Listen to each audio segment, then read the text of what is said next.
Bonjour, aujourd'hui on va expliquer un des derniers chapitres des livres de Michel Onfray, La sculpture des soies, donc du sublime au l'esthétique généralisée. L'autre semaine, on a expliqué, j'ai cherché d'expliquer les chapitres sur la pathétique de Michel Onfray et comment, j'espère que vous avez suivi les précédents chapitres, ce qui est pour comprendre, aujourd'hui pour comprendre celle-ci, il faudra un peu la compréhension de tous les bouquins, de tous les livres de Michel Onfray pour comprendre, mais ces affirmations, on est arrivé presque à la fin de son livre, donc il faudra vraiment que vous avez compris un peu tout. Aujourd'hui, donc, on va parler de l'esthétique généralisée et du sublime, les concepts, l'idée des sublimes. Quoi c'est les sublimes? Tout d'abord, il faut que vous sachiez, vous savez la compréhension de l'idée des morales, donc éthique et esthétique. On a parlé d'une éthique esthétique de Michel Onfray. Et alors là, je vous pose un exemple pour rendre l'idée très claire. Une morale, c'est comme dire, je veux aller sur la Lune. Donc mon objectif est aller sur la Lune. Et les schémas, donc la direction, les voyages, moi je vais les faire dans une fusée. Une fusée va transporter sur la Lune. Donc maintenant, l'objectif, donc aller sur la Lune, et on peut les traduire comme on veut changer la dimension de cette société. Donc une société est son dimension, on veut porter cette société à une autre dimension. On applique donc un schéma. Et donc, on voyage pour arriver à cette autre dimension. Par exemple, la morale chrétienne, elle a imposé des règles pour porter la société à la compréhension du paradis, de la métaphysique du paradis. La métaphysique, la morale de Michel Onfray, elle applique des règles, comme la règle hédoniste, pour porter la société en voyage, pour arriver à une direction, encore une fois, la compréhension, mais d'une société plus humaine, donc la compréhension de la paix et suivant. Donc c'est toujours un voyage de la société qu'il va entreprendre la société à travers une esthétique, donc une forme, donc la fusée elle est en forme. Donc les fusées pour aller sur la Lune, mais usuellement sont pointues, cherchent à être bien aérodynamiques et suivantes et suivantes. A aussi la morale, donc les règles qu'on applique, mais ils vont sculpter ce schéma pour nous faire arriver à cet objectif. Donc les morales, les règles qu'on applique, les règles éthiques qu'on applique à la société, sont les schémas pour arriver à l'éthique qu'on veut, donc à ces états, cette dimension qu'on veut porter à la société. Donc ça, c'est la base pour comprendre ces derniers chapitres. Donc on va bien comprendre que mais on aura en forme des métamorphoses de la société. Si on va dans une autre dimension, la société elle va avoir une transformation d'un état à un autre. Les principes sélectifs d'une éthique, donc si on parle d'éthique, encore une fois on parle des morales, mais exigent les sublimes. Pour Michel Onfray, mais on ne peut pas avoir d'éthique sans les concepts des sublimes. C'est quoi les sublimes? Mais les sublimes, encore une fois, les sublimes qualifient l'opération qui autorise les mouvements vers un degré supérieur. Donc, si vous pensez un peu à l'univers, l'univers était dans un état informe au début, vous le savez, qui a l'ABC de l'astrologie, de l'astronomie, ça c'est l'ABC. On part à les chaos primordial, donc un état des chaos primordial, d'une forme, pour arriver à une expansion de l'univers, et donc à la définition de l'univers comme une entité ayant une direction, l'univers, ok? Bon, alors donc, la même idée, on l'applique dans les concepts des sublimes. Les sublimes, ils cherchent de porter la forme à l'informe. Donc, ils cherchent à changer les chaos en ordre. Et une expression très jolie de Michel Onfray, c'est envahir de plus en plus la matière brute jusqu'à la production d'une figure. Donc la production de la figure, c'est là le travail du sublime, de changer l'informe en forme, mais de la matière, l'informe à la forme, c'est la production finale, c'est la figure. La figure, encore une fois, c'est la civilisation européenne. La civilisation européenne, c'est le résultat d'une transformation. On part dans l'état de la préhistorie, et on développe certaines capacités, et à travers aussi l'art. L'art, c'est la voie de la forme. L'art, comme la peinture, la sculpture, l'écriture, les cinémas aujourd'hui, c'est opérateurs, mais ils ont carrément trouvé une forme, dans une forme. Et si vous regardez l'art, et la qualité de l'art, elle est changée dans l'histoire de l'art. On a eu les maniérismes, la Renaissance, les baroques, l'impressionnisme, l'expressionnisme, l'avant-garde, et suivant, et suivant. Et tout ça, il a donné, c'est quoi aujourd'hui? C'est la figure de l'art de la civilisation européenne et française, et occidentale. Donc les sublimes, si on veut les comprendre dans les domaines de l'art, de la civilisation européenne, mais c'est ça. Les sublimes, c'est un opérateur qui change l'informe en forme. Et donc l'opérateur de l'histoire européenne, qui l'a changé dans la préhistorie, donc dans l'état des informes, si on veut, entre guillemets, de l'informe à la forme, aujourd'hui qu'on a de notre culture européenne et occidentale. Avec la compréhension, la matérialisation et la maîtrise des concepts d'art et la sublimation des concepts artistiques et suivants.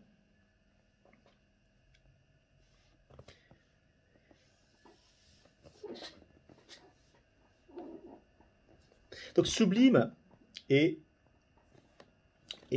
comment les critères du sublime pourra donc être entendus comme la capacité à informer les réels. Et ici, il y a une expression de Michel Onfray très intéressante. Toute sculpture de soi qui coïncide avec celle du monde peut être dite sublime. Pour comprendre les sublimes, mais les sublimes, c'est pas très loin de nous. Alors, Michel Onfray dit, mais toute sculpture de soi, on est tous des sculptures, hein, toute sculpture de soi qui coïncide avec celle du monde peut être dite sublime. Ça veut dire quoi ça? Notre vie, comment il nous forge, il nous porte à être quoi on est. La vie, notre formation, notre éducation, notre étude, notre travail, il nous porte à être quoi on est. Avoir une forme, intérieure et extérieure. Donc cette forme intérieure et extérieure, lorsqu'elle coïncide avec l'extériorité de notre monde, donc pour prendre par exemple une forme d'extériorité, mais notre rapport avec nos avoirs. Une fois, j'étais avec une personne très aisée, et je lui posais une question. Je lui posais la question en disant, est-ce que vous êtes plus grand de vos savoirs, de quoi vous possédez? Et lui, il a répondu avec une réponse plutôt intelligente, puisqu'il a compris la question. La question, elle était métaphysique et il faudrait plutôt réfléchir. Si moi j'ai un château, est-ce que je peux être plus grand de mon château? Non. Mais je peux avoir les capacités de mon château, l'élégance de mon château. Est-ce que les présidents de la France, il y a la taille de la France? Non. Mais il doit avoir les qualités de la France pour la représenter. Et mais cet homme, qui c'est un mère homme, comme tous les autres, il devient président de la France, ou il devient président européen, ou d'Amérique, quoi qu'il soit, de l'Espagne, de l'Italie, de l'Allemagne, quoi qu'il soit, ses qualités sont vraiment, c'est là, égales à la nation, donc la grandeur, la taille de sa nation, là, il y a une coïncidence sublime. Là, il y a les Condottieri. Les Condottieri, 7 livres de Michel Onfray, il décrit les schémas pour devenir un Condottieri, qu'aujourd'hui, on peut l'appliquer dans la politique et comprendre comme on peut surgir à devenir président d'une nation, pour la représenter. Un exemple encore plus simple, pour vous rendre les idées plus claires, c'est quand vous allez faire votre examen à l'université, la faculté de jurisprudence, la faculté de médecine. Mais à faire mesure de votre chemin académique, vous arrivez à la fin, lorsque vous avez passé tous ces examens très difficiles, mais là, vous maîtrisez la faculté de jurisprudence, vous maîtrisez la faculté de médecine, vous la représentez, la taille et la mesure grandiose de cette structure, elle est dans vous. Et alors là, il y a la coïncidence entre la sculpture des soi, elle est sublime. Donc il y a une sublimation, il y a une métamorphose radicale, un changement radical de votre vie, de vous. Et c'est ça qu'il veut dire Michel Onfray, dans cette expression, toute sculpture de soi qui coïncide avec celle-là du monde pour être dite sublime. La coïncidence, mais il arrive lorsqu'il y a une relation avec l'extériorité, qui pourrait être comprise comme avec relation qu'on a avec notre avoir ou avec notre savoir. Et alors j'ai fait l'exemple du président de la République qui représente une nation, donc une taille grandiose représentée dans un homme. Mais lorsque ses capacités sont à la mesure de sa nation, là il y a la sublimation des présidents avec sa nation. Quoi? Michel Onfray cherche à expliquer. Les condottieri, c'est ça. Les condottieri, c'est la personne qu'il va conduire. Et encore Michel Onfray dit, l'enthousiasme est témoin de sublime. Il est ami de sublime. L'enthousiasme éclaire la dialectique.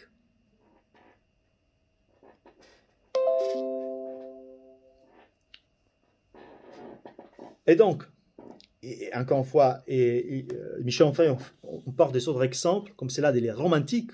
Vous connaissez les romantiques, les peintres, Friedrich, un des peintres plus connus des romantiques, mais lui, il portait l'être humain sur une montagne, donc à les sommets d'une montagne, et il observait la couronne de l'univers.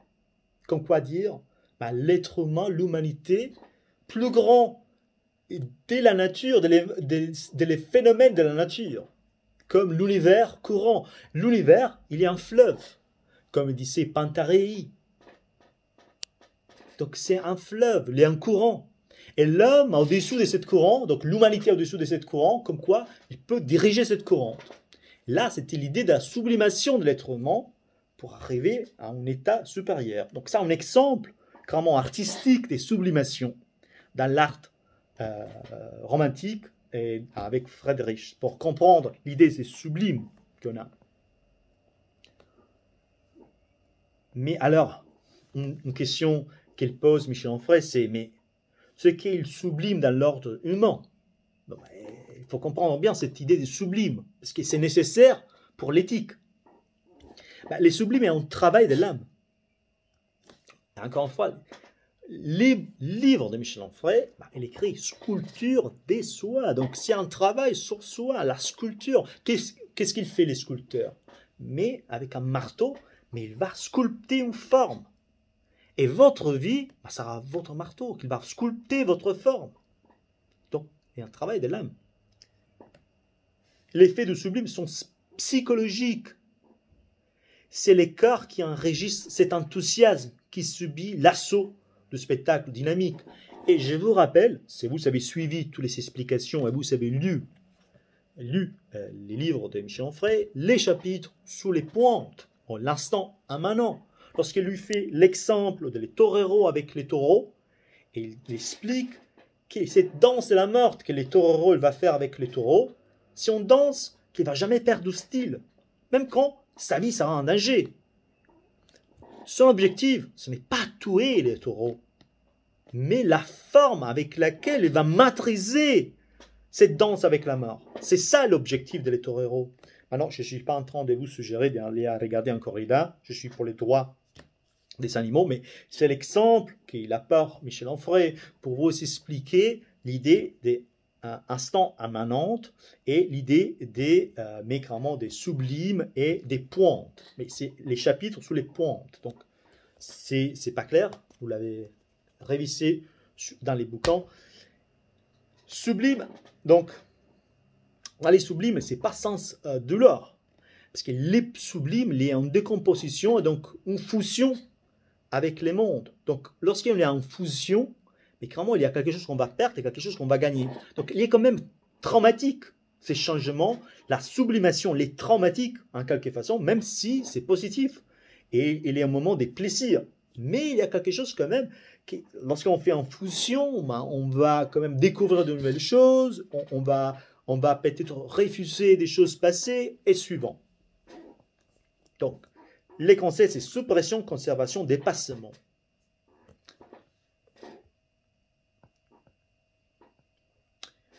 Il apporte aussi